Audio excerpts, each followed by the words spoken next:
मणिपुर के मुद्दे पर मैंने जब सदन में यह मुद्दा उठाया था, हो सकता है मेरे तरीके से सरकार असहमत रही हो, लेकिन मुझे भारतीय संसदीय इतिहास में सबसे ज्यादा समय तक सस्पेंड करके रखा गया मणिपुर का मुद्दा उठाने के कारण 11 महीने में सस्पेंड रहा।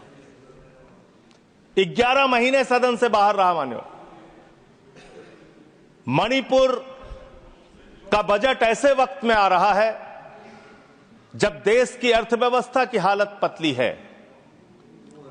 शेयर मार्केट में 5 महीने के अंदर देश के आम लोगों का 94 लाख करोड़ रुपए डूब गया। मान्यवर, मणिपुर का बजट ऐसे समय में आ रहा है जब बेरोजगारी 50 वर्षों में सबसे ज्यादा बढ़ गई है।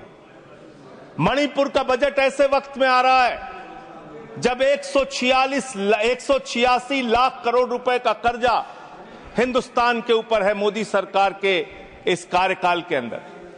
मणिपुर का बजट ऐसे समय में आ रहा है जब अमीर और गरीब के बीच की खाई इतनी बढ़ गई है जितना 100 साल पहले थी। और मां शब्द से इनको बहुत प्यार है।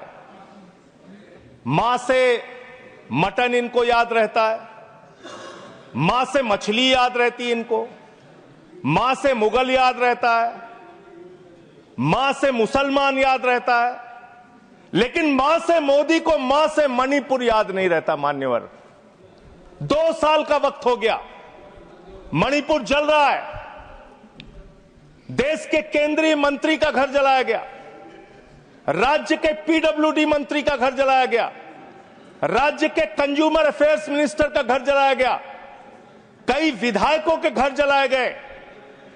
लेकिन बावजूद इसके भारत के प्रधानमंत्री को एक दिन का भी वक्त नहीं मिला 2 साल के अंदर कि वो मणिपुर जा सके अपनी संवेदना जताने के लिए, वहां के लोगों के साथ खड़े हो सके। इस बात की उनको फुर्सत नहीं मिली। देश का प्रधानमंत्री देश का अभिभावक होता है। मान्यवर, देश का अगुवा होता है। सरकार लोगों की माई बाप होती है, लेकिन राज्य की सरकार मणिपुर को जलाने में लग जाती है और केंद्र की सरकार, जो राज्य सरकार मणिपुर को जला रही थी, उस सरकार की मदद करने में लग जाती है। ऐसे में कैसे बचेगा मणिपुर? कैसे बचेगा मणिपुर? और ये बात मैं पूरी जिम्मेदारी से कह रहा हूं मान्यवर, ये देश राष्ट्रपिता महात्मा गांधी के आदर्शों पर चलेगा।